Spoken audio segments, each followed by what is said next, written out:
முடிக்காம போயிட்டேன். இன்னைக்கு எப்படி? இன்னைக்கு முடிச்சிடுறேன். எங்க தாத்தா திருப்பதி, எங்க அப்பா திருத்தணி, நீங்க பழனி.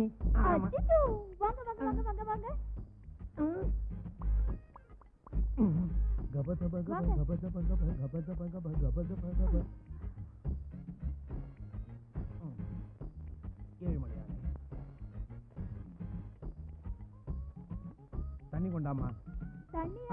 அம்மா, இவர் தண்ணி கேக்குறாரு. ஐயாவு தண்ணி எதுக்கு கேக்குறாரு? பாடும்போது தொண்டை கட்டிக்கும்ல, அப்ப குடிக்கிறதுக்கு. ஓ அதுக்கா? ஏமா தண்ணி கூட.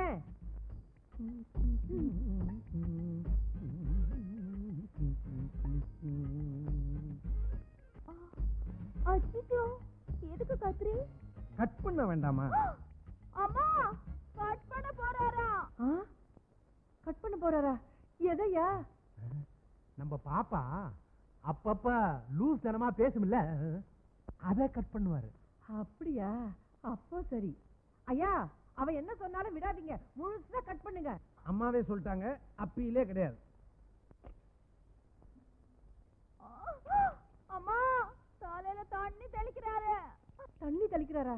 எதுக்கு? அம்மா, தொழில ஆரம்பிக்கும் போது தலையில தண்ணி தெளிச்சு ஆசீர்வாதம் பண்ணுவாங்கல்ல. ஐயா, நல்லா தண்ணி தெளிச்சு சீக்கிரமா தொழில் ஆரம்பிங்க. எவ்வளவு பெரிய ஜட.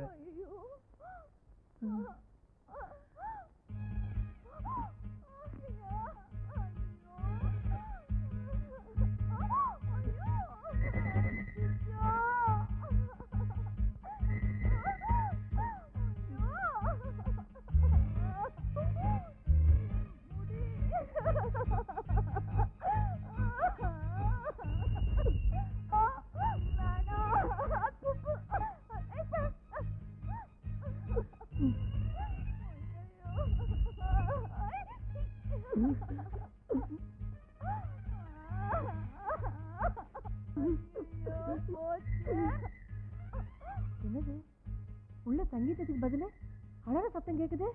அது அழுக இல்லம்மா, வாத்தியார் எடுத்த உடனே முகாரி ராகத்தை ஆரம்பிச்சிட்டார். அப்படியா? மொட்டைன்னா இதான் மொட்டை, நல்ல வாத்து முட்டை மாதிரி வழவழன்னு இருக்கு. ஐயா, அதுக்குள்ள முடிச்சிட்டீங்களே. இது என்னங்க பெரிய விஷயம்? ஒரு சமயம் 10 பேரை வரிசையா உட்கார வச்சு ஒட்டு மொத்தமா முடிச்சிருக்கிறேன். சரி, கூலிய கொடுங்க. கூலின்னு சொல்லாதீங்க, குரு தட்சணை. ஐயாவும் 100 ரூபாய் கொடு.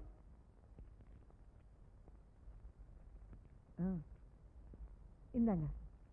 பழனியாண்டி, ஒரு தலைக்கு 100 ரூபாயா? என் சர்வீஸ்ல இவ்வளவு பணம் யாரும் கொடுத்ததில்லை. அம்மா, நீங்களும் வேணா உட்காருங்க, உங்களையும் முடிச்சிடுறேன். எனக்கு வேண்டாங்க, பொண்ணை கூப்பிடுற, ஆசீர்வதிச்சுட்டு போங்க.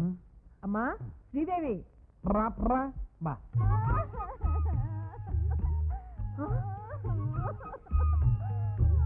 ஐயா, என்னய்யா இது? தெரியல, மொட்டை. என் தொழில் எப்படி? சங்கீதம் கத்து கொடுக்குறேன்னு சொல்லி இப்படி மொட்டை அடிச்சிட்டியே. என் தொழிலே இதாங்க, நான் சொல்லல. எங்க தாத்தா திருப்பதியில மொட்டை அடிக்கிறாரு, எங்க அப்பா திருத்தணியில மொட்டை அடிக்கிறாரு, நான் லோக்கலாவே அடிச்சிருக்கிறேன். எப்படி? ஐயா அம்மா, எங்கேயோ தப்பு நடந்து போச்சு. எங்கேயோ இல்லையா, இங்கதான் நடந்திருக்கு.